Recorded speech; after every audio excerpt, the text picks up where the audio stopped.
देवास जिले की खातेगांव तहसील के ग्राम संदलपुर स्थित कस्तूरबा गांधी बालिका छात्रावास की बालिकाएं शनिवार को अपनी पीड़ा और समस्याओं को लेकर खातेगांव पहुंची। उन्होंने पहले थाना प्रभारी विक्रांत झंझोट को अपनी शिकायतें बताई।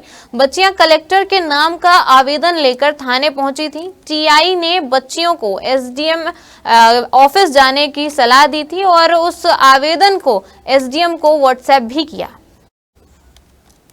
इसी दौरान बस स्टैंड से लोक स्वास्थ्य और चिकित्सा शिक्षा राज्य मंत्री नरेंद्र शिवाजी पटेल का काफिला गुजर रहा था। छात्राओं ने मंत्री काफिला रोक लिया और मंत्री को अपनी व्यथा सुनाई। चर्चा के दौरान बालिकाएं रो पड़ी।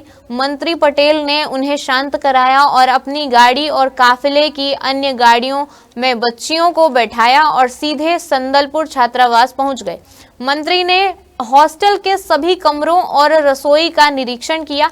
कलेक्टर को फोन पर छात्रावास की अव्यवस्थाओं को लेकर निर्देश दिए। मंत्री ने कहा, यदि 7 दिन के भीतर सुधार नहीं हुआ तो मैं फिर से हॉस्टल आऊंगा। उन्होंने बालिकाओं को अपना व्यक्तिगत नंबर भी दिया और कहा कि किसी भी परेशानी की स्थिति में वे सीधे उन्हें फोन करें। बालिकाओं ने मंत्री को रात के समय सीसीटीवी कैमरे बंद कर गेहूं की ट्रॉलियां बेचे जाने और अज्ञात लोगों के आने जाने जैसी घटनाओं की जानकारी दी।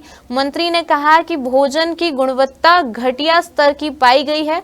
एलसीडी और कुछ कैमरे भी बंद मिले हैं। देखिए, कुछ बेटियां खातेगांव में मुझे मिली थी।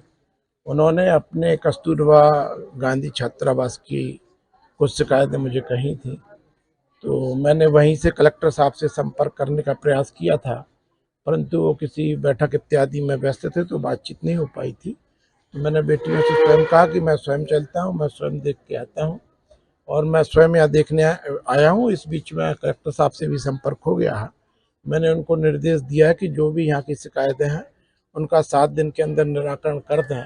7 दिन बाद मैं स्वयं आके दोबारा इन व्यवस्थाओं को देखूंगा। मेरे को तो अनेकों जो सुधार की गुंजाइश मेरे को लगता है कि कई ऐसी चीज़ें मुझे दिखी जिसमें सुधार की गुंजाइश है, सुधार की आवश्यकता है। निश्चित रूप से वो बिंदु मैंने प्रशासन को अवगत कराऊंगा और 7 दिन बाद उनको देखूंगा और 7 दिन के अंदर यदि वो व्यवस्थाएं नहीं सुधरेंगी तो आप सबसे भी चर्चा करूंगा। अगर हम मैम की शिकायत करते हैं आगे और तो वो हम पे दबाव डाल देते हैं कि अगर तुम बोलोगे तो मैं आपकी टीसी दे दूंगी, तुम्हारे घर पहुंचा दूंगी, और हमको चिल्लाते हैं और दबाव डालते हैं। सुबह ठंडे पानी से नहाते हैं हम और भी कुछ बोलते हैं तो वो उल्टा हम पे दबाव डालते हैं। भोजन कैसा मिलता है? भोजन अच्छा नहीं मिलता है, बहुत दाल में पानी पानी, शाम को दूध भी, सुबह चाय भी बिल्कुल पानी पानी मिलती है, कुछ भी ठीक नहीं मिलता है। उनके 6 बजे जेम्स अलाउड नहीं थे, तो फिर रात के 10 बजे आए थे और उन्होंने 1-2 ट्राली गेहूँ ले गए और वो हमें गंदे गंदे इशारे भी कर रहे। हमें निम्न प्रकार की समस्या, हमें भोजन अच्छा नहीं मिल रहा है और मेन्यू अनुसार तो कुछ सामान नहीं मिल रहा है और ना मैम हमसे अच्छा व्यवहार करती है।